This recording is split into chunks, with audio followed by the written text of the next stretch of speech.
convoca es la presentación de los resultados de la consultoría sobre la caracterización de la cadena agroindustrial del cannabis. Les recordamos que estamos grabando esa actividad, así que va a estar disponible en el canal de YouTube de INEF. Nos acompañan Pablo Darch, director general de INEFOP. Nos acompañan también representantes y autoridades del Ministerio de Salud Pública, por el Instituto de Regulación y Control del Cannabis, IRCA, Juan Tajás, director ejecutivo, y otras autoridades. Nos acompaña también por Uruguay 21 Sebastián Rizzo, director ejecutivo, y otros representantes. Y nos acompañan también los encargados de presentar el informe, que son quienes están acá al lado mío. Flavia Rovira, de CIMBE, Centro de Investigaciones Económicas, y Andrés López, acá al lado mío, del Instituto Interdisciplinario de Economía Política. Bien. Así que, bueno, abre la oratoria Pablo Darch, director general de INEFOP.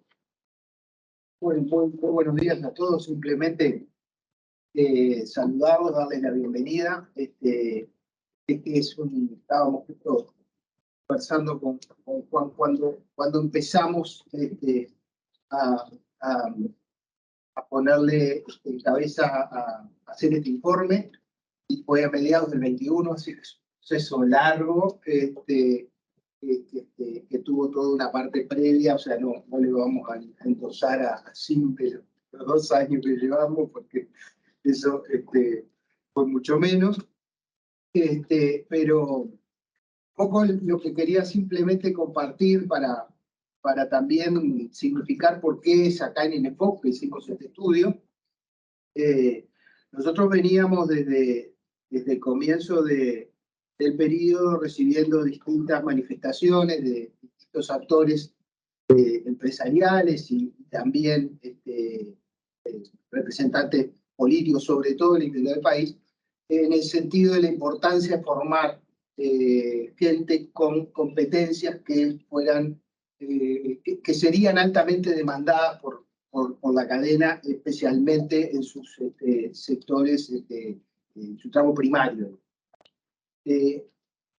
Daba la sensación, por lo que uno conversaba con gente que estaba más cercana, varios de ellos están acá, al tema de que era menos evidente que realmente tuviéramos esas demandas, y el instituto, una de las cosas que se ha propuesto es, digamos, ser muy serio en las expectativas que genera la gente que se forma. No podemos alentar a las personas a tomar actividades de formación, dando por supuesto que después tienen un trabajo, y resulta que después no nos habíamos dado cuenta que la cosa no era como parecía. Seguramente igual nos va a pasar un montón de cosas que no nos vamos a dar cuenta, pero por lo menos tengamos la prudencia de estudiarlo. Y bueno, fue justamente lo que hicimos con el sector. Nos pareció que era importante darle una mirada justamente también de cadena, y no solamente el eslabón primario, para entender también cómo eso se podía desarrollar y qué cosas en el mediano plazo se podían demandar desde el punto de vista de los recursos humanos para trabajar en la cadena. Y a partir de esto fue que en una interacción bastante cercana con la multiplicidad de actores involucrados, que seguramente es uno de los temas que van a abordar, fuimos delineando este trabajo que finalmente se concretó en un llamado a consultoría, del cual resultó seleccionado Simbe. Así que esa es nuestra expectativa, de acuerdo a algunas charlas que he tenido con varios de ustedes que están vinculados al sector. El informe, digamos, es interesante, voy a decirlo así, para no spoilear todo lo que van a decir ustedes. Así que desde ese punto de vista, manifestar la satisfacción de haber sido parte de este proceso, y bueno, y dejar el tiempo para que lo puedan utilizar los consultores para contarnos, y el resto de los que nos acompañan para comentar. Bueno, gracias Pablo, y ahora le damos la palabra a Andrés López, del Instituto Interdisciplinario de Economía Política, encargado de hacer la presentación. Bueno, muchas gracias a Infor por la invitación a hacer el trabajo interesante y también por todos los comentarios recibidos, ¿no? Útiles, y creo que todos contemplados en la versión final del informe. Porque eso fui nominado. Perdón, ¿se escucha bien? ¿Escucha con Sí. bien? ¿Se escucha? Hablo más alto también. Tenemos- No quiero gritar. No, capaz no podemos. No, esto no se puede. Eso no, pero hay. Pero uno Sí, para. Sí, o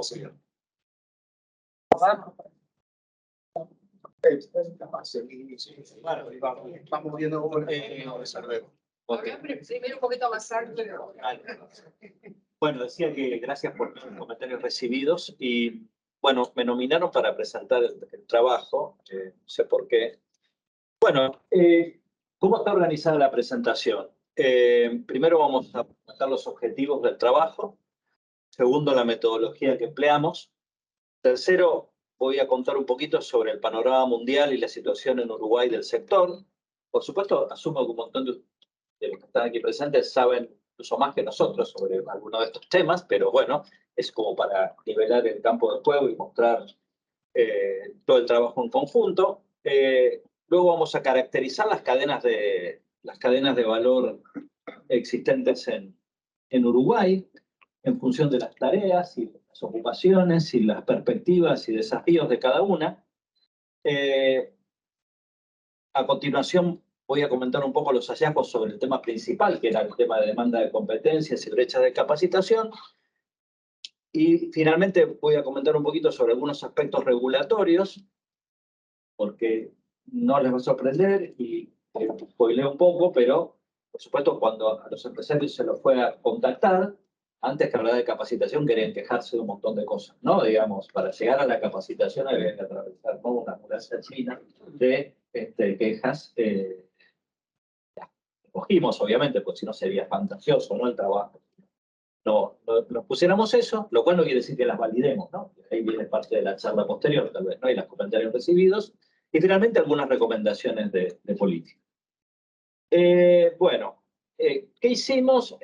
Perdón, no está acá puesto, pero este trabajo lo hicimos en conjunto, dos instituciones, SIMBE de Uruguay y el IEP de Argentina, Flavia Rovira y Fedora Carvajal por SIMBE, Jeremías Lachman, que está aquí, y quien habla por IEP. Después yo usa varias cosas conjuntas binacionales. El Mercosur, de la consultoría académico. Bueno, ¿cuáles son los objetivos del trabajo? Primero, caracterizar las cadenas de valor en Uruguay a escala local e internacional, con sus desafíos y perspectivas. Segundo, identificar las principales ocupaciones y tareas y las demandas de competencias y las brechas, tal cual como las percibe el sector privado, fundamentalmente. Tercero, que apareció un poco por esto que mencioné antes, identificar otros obstáculos al desarrollo de la cadena, que bien es cierto, si no se resuelven, y entendemos que en parte están siendo resueltos, generar las competencias per se tiene poco, ¿no?, digamos, poco alcance. Y último, sugerir algunos lineamientos y recomendaciones de política. ¿Qué hicimos? Aparte de revisar la bibliografía, datos cuantitativos, la regulación nacional e internacional, hicimos 33 entrevistas semiestructuradas y en profundidad y 2 visitas a empresas. Ahí ven hablamos con instituciones locales y extranjeras, con empresas, tanto de la cadena como de servicios de apoyo, con productores y con asesores del sector. O sea que fue un trabajo intensivo, un trabajo de campo. Bueno, acá vieron cuando van al oculista y les pregunta si ven las letras. Bueno, acá les ahorramos la visita. Estos son los poquísimos datos que hay en materia de producción y comercio internacional oficiales de cannabis medicinal. Tranquilo. ¿Con la cartelería o ahora con Víctor? Sí, con Víctor. Tranqui. Estoy vos.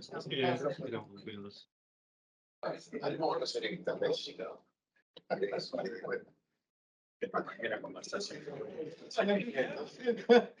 Muy light. Borgia, peor.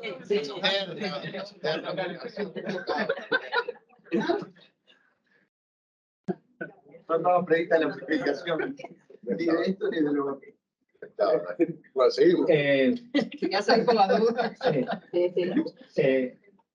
Estamos hablando del oculista. Sí, estos son los datos. Estos son los datos que provee las Naciones Unidas, el Instituto de Fiscalización de Estupefacientes. Ustedes saben que los países le tienen que pedir autorización para exportar, importar y producir cannabis. Por supuesto, nosotros sospechamos que no todo el mundo pide autorización y que esas cifras parcialmente reflejan la realidad. Por supuesto, acá no se incluye el psicoactivo porque está prohibido todavía a nivel internacional. Este es solo cannabis medicinal. Y lo que uno puede ver es que, primero, que los volúmenes del mercado son todavía pequeños. Hablamos de 100 toneladas de exportaciones anuales, este último dato, 2020. Un poco más es la producción reflejada o registrada en Naciones Unidas.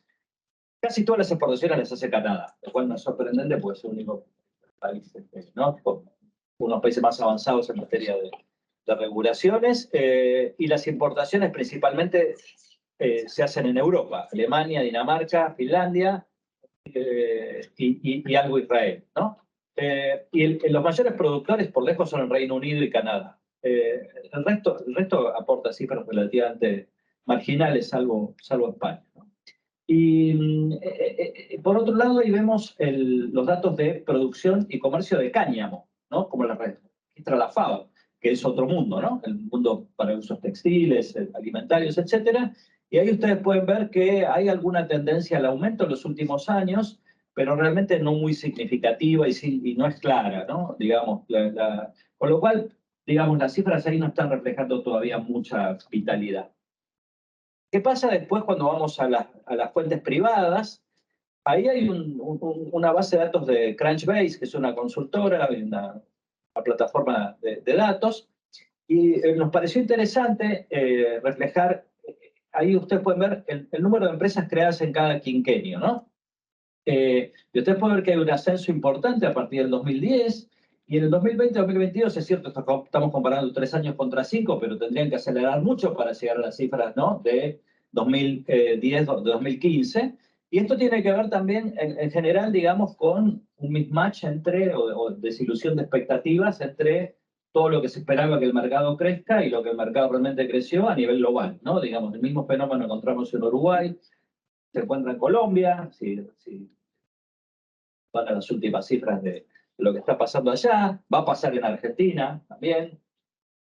Es decir, un montón de empresas van a fallar, ¿no? Digamos, emprendimientos van a fallar y hay varios factores. Pero la verdad es que como estudioso de temas sectoriales no me sorprende, cualquier sector nuevo pasa eso. Nosotros nos olvidamos, pero normalmente hubo algo llamado burbuja.com, y después sobrevivieron y las que sobrevivieron anduvieron, ¿no? Digamos, entonces todo ese proceso de limpieza es natural, hay un boom, ¿no? Demasiadas expectativas, entra gente que no conoce bien el sector, que no tiene mucha idea de las reales potenciales comerciales, etcétera, y además encima esto es complicado por un sector tremendamente regulado, ¿no? Digamos, en donde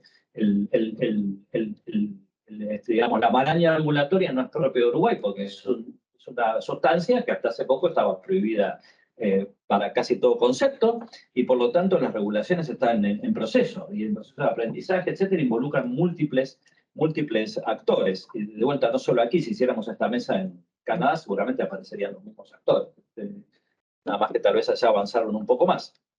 Esto lo pongo en perspectiva para decir, bueno, aquí las expectativas, el sector no mostró el dinamismo esperado, pero no es un problema específico de Uruguay, creo yo. Salvo quizás sí, si fuéramos a mirar cosas que no hicimos en este estudio, el mercado psicoactivo de consumo adulto en Norte de América. Ahí sí las cosas anduvieron según las expectativas, pero bueno, ese es otro mundo, ¿no? O no sé si tanto, pero crecieron fuertemente esos mercados. ¿Qué pasa en Uruguay? Bueno, encontramos en los datos de producción, ustedes lo conocen, hay un aumento significativo a partir de la cosecha 2018, esto es evolución del área sembrada, en particular lo vinculado a invernadero que desplaza a cielo abierto, eso tiene que ver con la mejores rendimiento, no rendimiento, mejor calidad, ¿no? Digamos, y propiedades de capacidad de controlar el cultivo en plantaciones a cielo cerrado. Y según los datos preliminares que nos dio el Ministerio de Ganadería, Agricultura y Pesca, una fuerte caída en 2022-2023. Son datos preliminares, ¿no? No sabemos si realmente, bueno, aquí hay representantes del Ministerio, creo, ¿no? Los podrán confirmar, pero indicarían que hubo también como un sinceramiento del mercado, ¿no? Los stocks acumulados, etcétera. Y también eso se refleja en la cantidad de empresas activas que pasaron de 167 a 53. Venía leyendo un trabajo, una notita de Bloomberg para Colombia que decía que también habían desaparecido el 40% de las empresas que tenían licencias en el último año, con lo cual, de vuelta, ¿no? Digamos, no es para sentirse el consuelo de muchos, más de tontos, ¿no? Pero es un fenómeno que no me parece propio de Uruguay. Concentrado en Canelones, Paysandú y Maldonado en términos de departamentos. Las exportaciones, no es comparable el último año porque es incompleto hasta agosto, ¿no? Pero recordar... Ok, perdón. Bueno, vemos también, son todavía bajas y en el año 2022 hubo una caída respecto a años previos, muy concentradas. Casi todo es flores, con creciente peso de las que tienen más de 1% de THC, que tiene mayor precio unitario, muy concentrada en términos de destinos, Portugal, Suiza, Israel y Alemania, que vimos también entre los principales importadores, ¿no? En el cuadrito anterior, y una sola empresa explica el 90% de las exportaciones. Muy bien. ¿Y qué tipo de empresas tenemos? Un montón de microempresas. Hasta 70% tienen menos de 10 empleados. Este es el tipo de empresa que probablemente tenga una baja tasa de supervivencia, ¿no? En cualquier escenario. Y hay muy pocas empresas grandes con más de 50%, con más de 50 personas. Y a su vez, seguramente correspondiente con la microempresa, el 75% de las empresas son especializadas en cultivo y solo 5% que son empresas de integración vertical, ¿no? Que seguramente, obviamente, son empresas grandes, ¿no? Digamos, pues abarcan todas las fases de la cadena. Y en el medio algunas especializadas en extracción, secado o producción final. Nuestra estimación, cuando ponemos los dedos en el fuego por eso, es que en el último año hubo 800 personas más o menos en empleo permanente, la mitad cultivo, la mitad perdón, en la cadena de flor para uso adulto y la mitad en medicinal.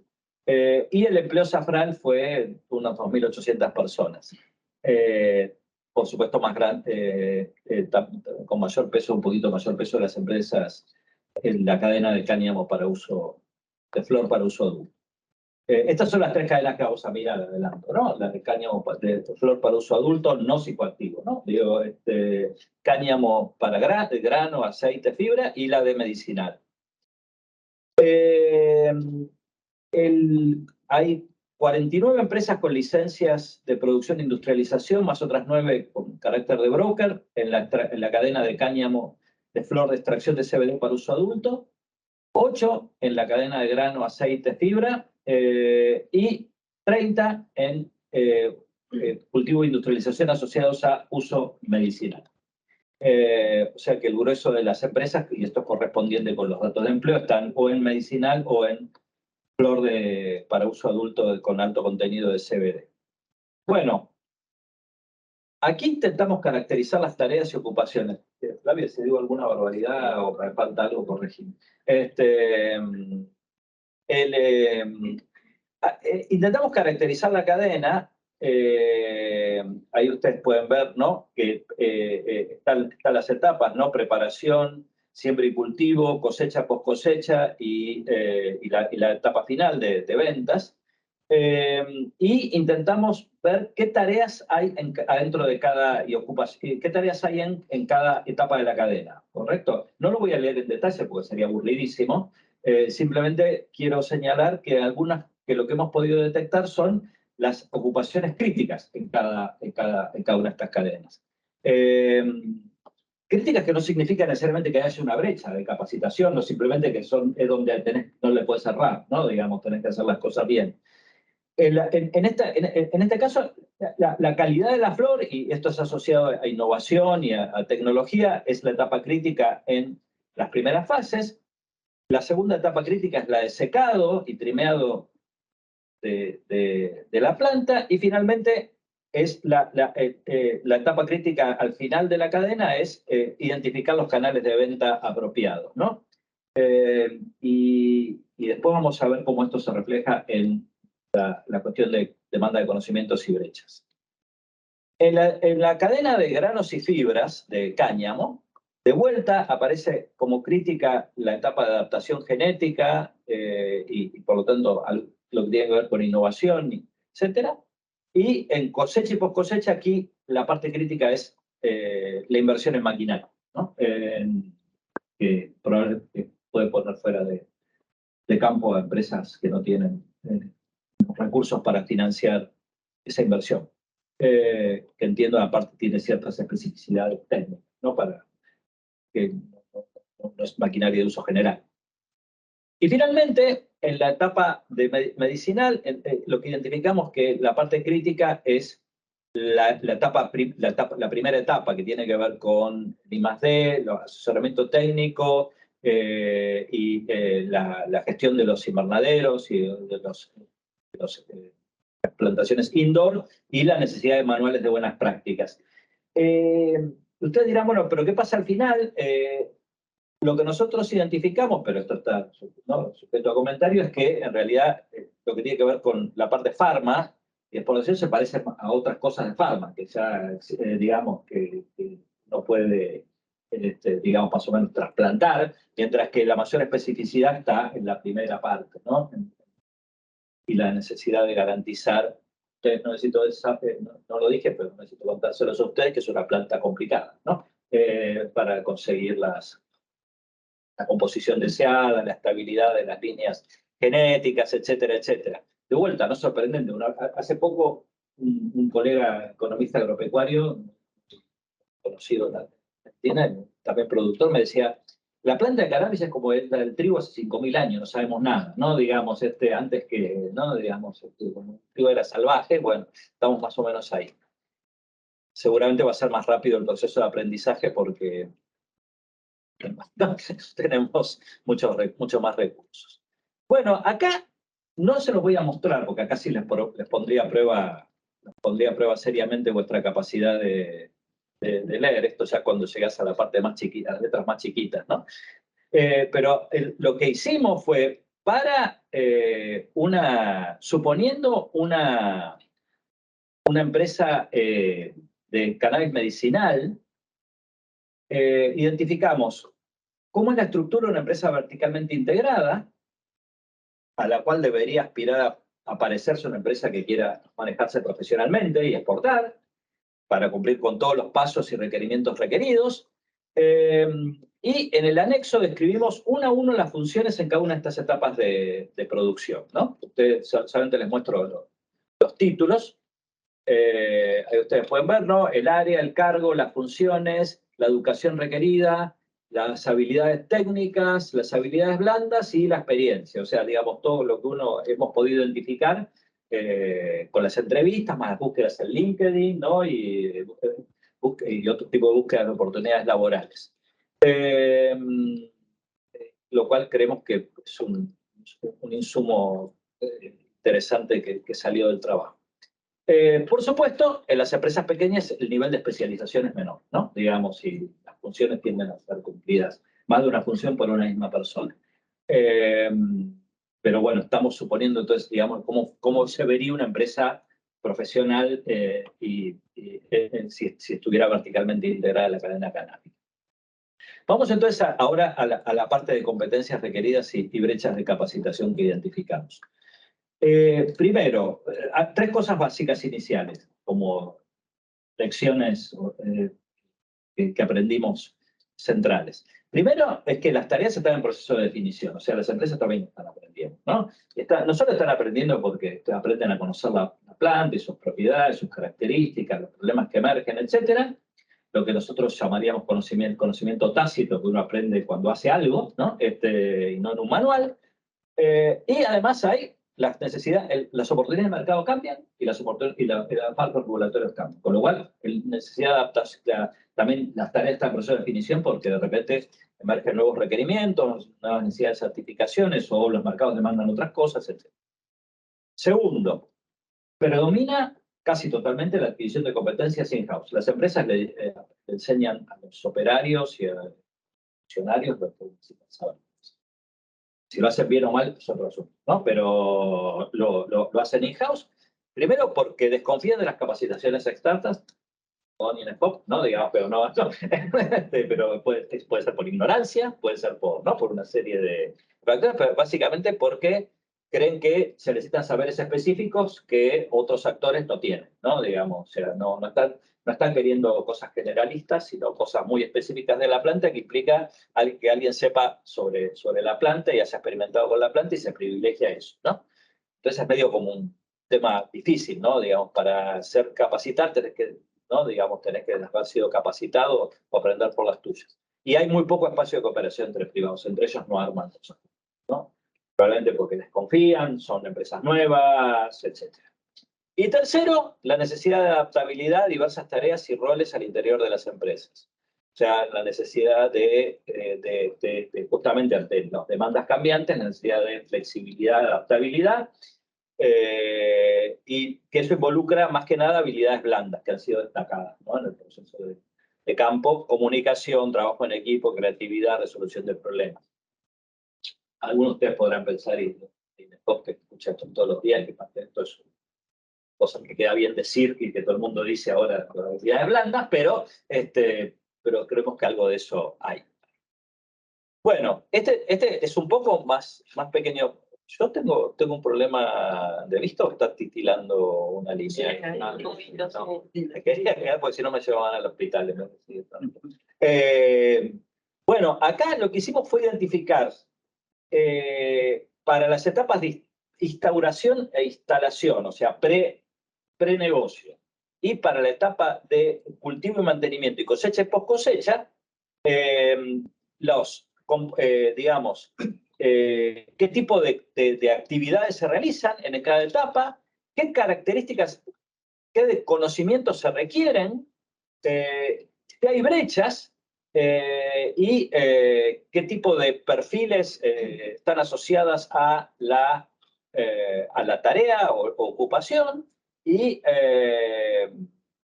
finalmente los requerimientos de algunas prácticas específicas, conocimientos específicos como buenas prácticas agrícolas, buenas prácticas manufactureras, temas de calidad y dominio del idioma inglés.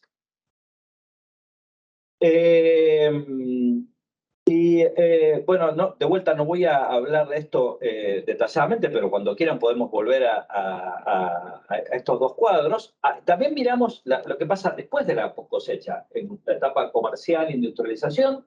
Lo que pasa es que la conclusión general fue que ahí había menos especificidad, ¿no? Digamos, que en realidad, bueno, no sabes de mercados, UAE 21 te ayuda. O sea, digamos, no, son cosas que no son tan específicas y en términos de la capacidad de los conocimientos requeridos, o pueden ser más transplantables, mientras que aquí es donde, en estas dos etapas es donde hay mayor especificidad. La instalación, porque por supuesto tenés que saber bien que tu negocio tiene un mercado real, o qué habilitaciones requiere, o qué autorizaciones requiere, qué permisos requiere, etcétera, cuánto tiempo tarda eso. Y segundo, por supuesto, el tema de cultivo, mantenimiento, cosecha y post cosecha, porque ahí se define si tu producto es viable comercialmente, ¿no? En términos de calidad, componentes, etc. ¿Qué aprendimos aquí como lección general? Primero, por supuesto, que ahí es donde están las habilidades específicas, como decía, y por supuesto son complementarias entre la etapa de preinstalación y la etapa de producción. En el caso de la etapa de planificación o preinstalación, los factores claves son identificar las oportunidades de negocio y comprender las rigideces o restricciones existentes, lo cual es especialmente relevante para negocios como cannabis medicinal, donde el tema regulatorio pesa más, por supuesto, que si uno va a hacer fibra textil. Segundo, establecer canales comerciales sólidos, lo cual es una tarea de largo plazo, y uno tiene que entender con quién compite, cuáles son los nichos específicos, qué mercados uno puede insertarse. Tercero, la cuestión del diseño de plan de negocios, previsión de riesgo, etcétera, que por supuesto tiene una parte general de cualquier emprendimiento, pero tiene otra específica que tiene que ver con infraestructura, equipamiento, elección de modalidad de cultivo, elección de genéticas, etcétera.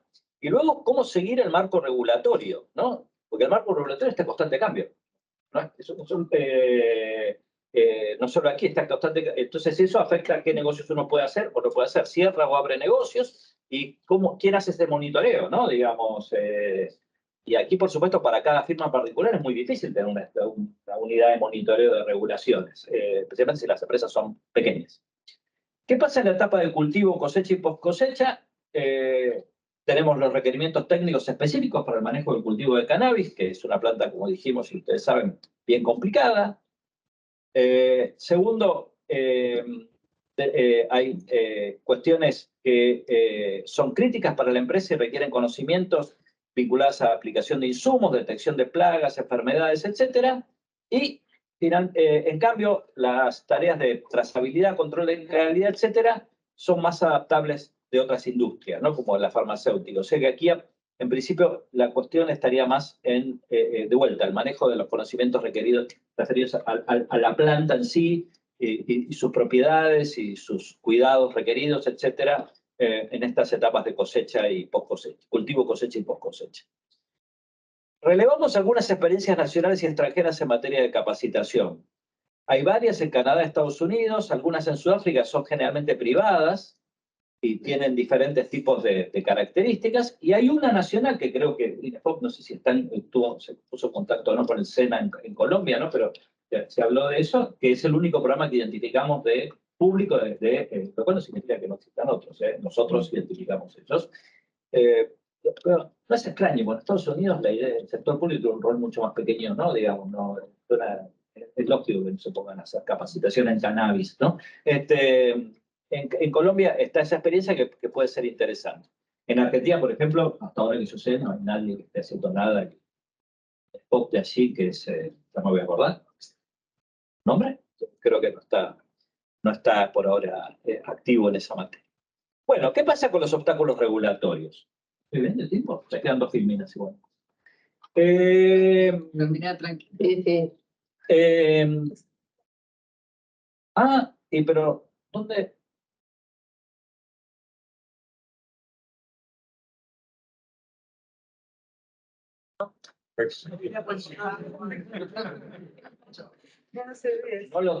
No lo tomen como...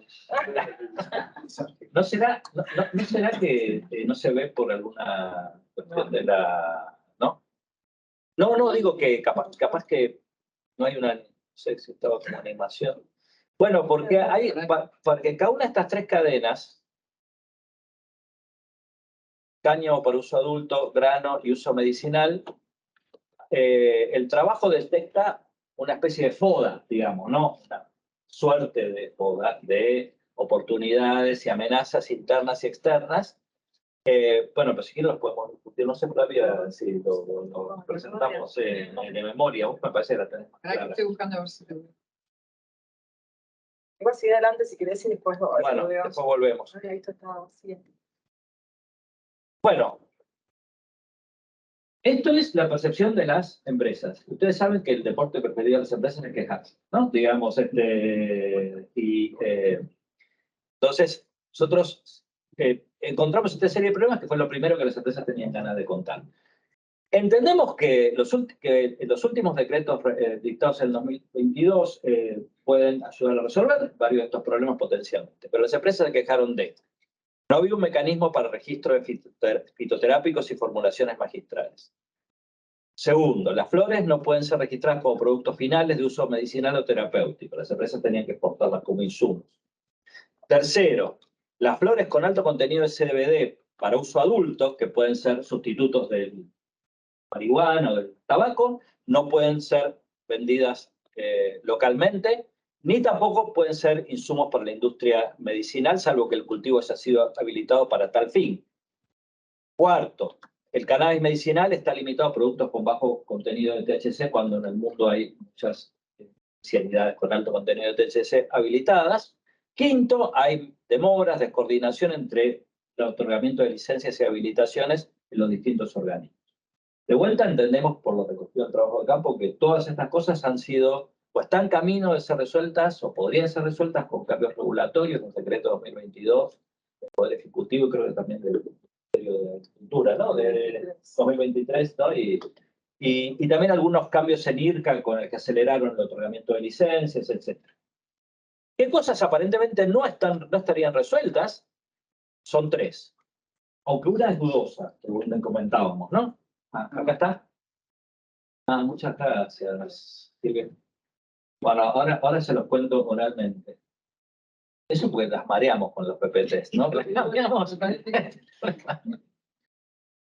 Primero, que el uso de terpenos derivados del cannabis como aditivos alimentarios, ¿saben? Los terpenos son aromatizantes, ¿no? No está regulado por el registro de bromatología. Parece que el registro de bromatología dice que sí, las empresas dicen que no. En todo caso, también puede ser un problema que las empresas no saben realmente qué está pasando, ¿no? Digamos, no tienen información adecuada sobre las regulaciones, sus alcances, qué puerto tienen que tocar. Usual en nuestros países, por otro lado.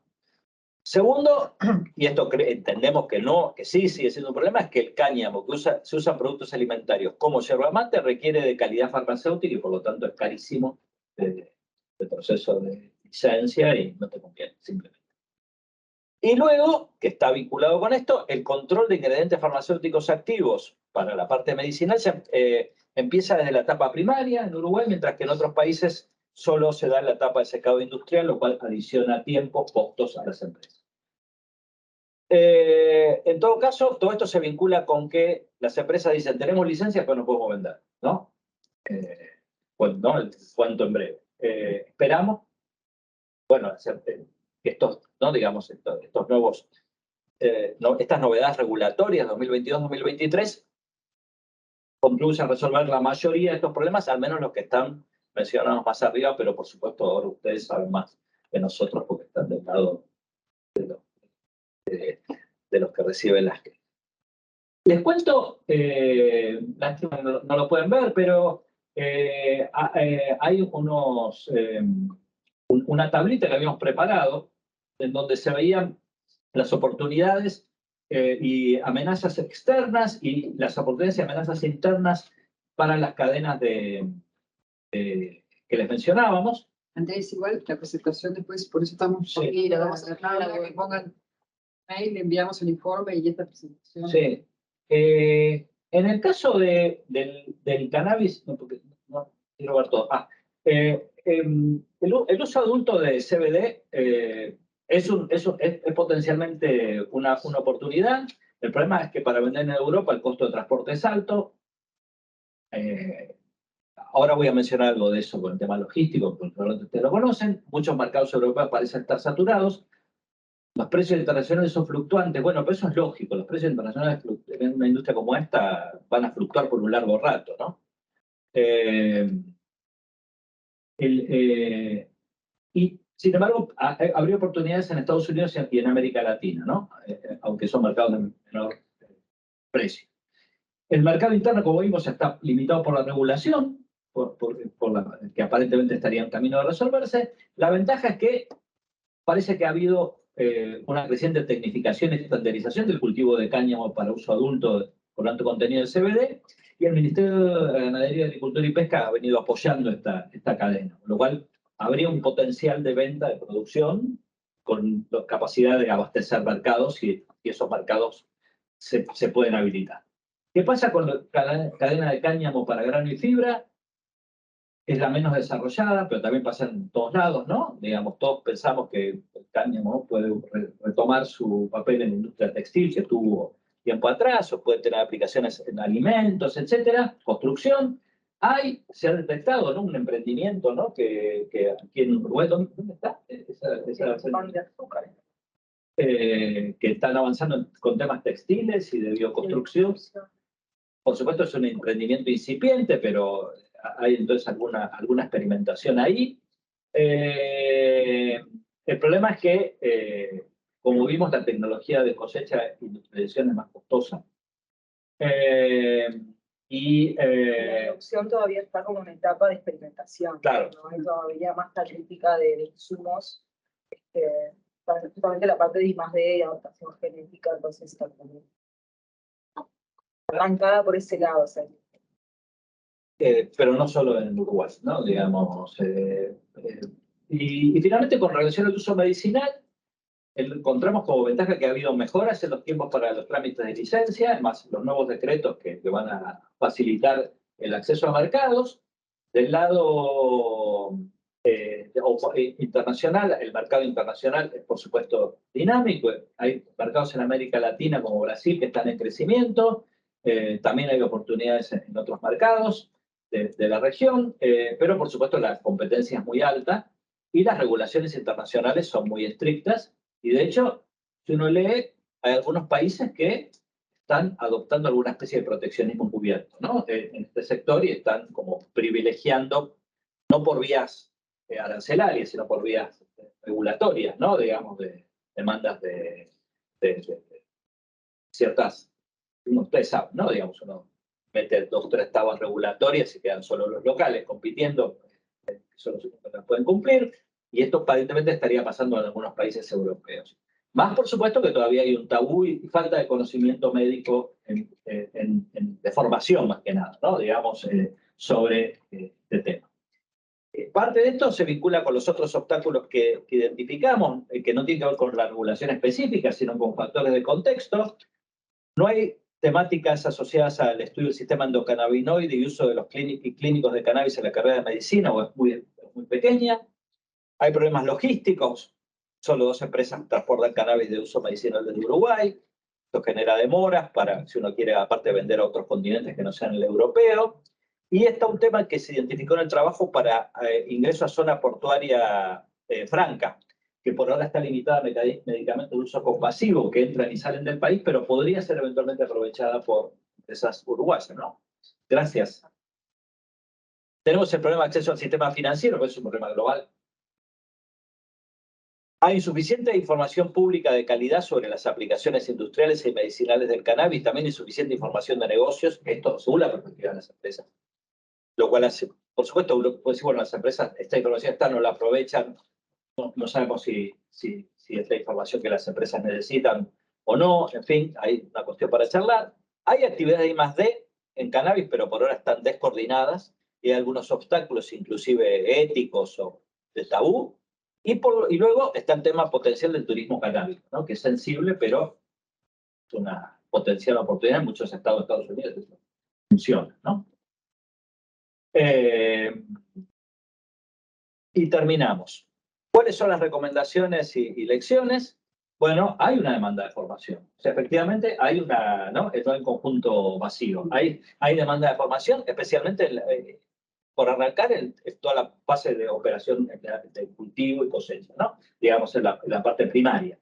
Pero ahí está la necesidad de identificar expertos que tengan el conocimiento, o sea, no específico de la planta. O sea, la empresa lo que está demandando es eso, ¿no? Digamos, sí, tenemos necesidades insatisfechas, pero no nos sirve alguien que sepa de manzana o de trigo, ¿no? Sí, necesitamos a alguien que conozca la planta.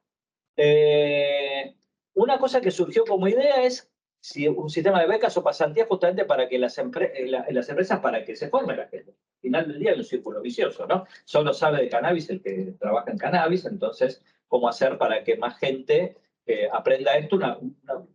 Becas o pasantías de corta duración para técnicos, operarios, etcétera, que puedan familiarizarse con la planta, podrían ser interesantes. Luego está el tema de la mejora de acceso a la información pública sobre oportunidades de mercado, aspectos regulatorios y comerciales. Acá pusimos un ejemplo que ustedes seguramente conocen de Fruit, de crear espacios de cooperación público-privados puede ser relevante, ¿no? Probablemente esto requiera la consolidación de actores privados, ¿no? Que por ahora están en proceso de incipiente desarrollo. Luego, los aspectos regulatorios que ya mencionamos y también diríamos algunos otros obstáculos no directamente vinculados con la regulación canábica, pero los que mostramos vinculados a logística, formación universitaria y la posibilidad de interactuar con instituciones como el SENA y aprender conjuntamente. Pero al final del día se trata de aprender en conjunto, ¿no? En este sector tan nuevo. Bueno, no sé, Flavio, bueno, muchas gracias.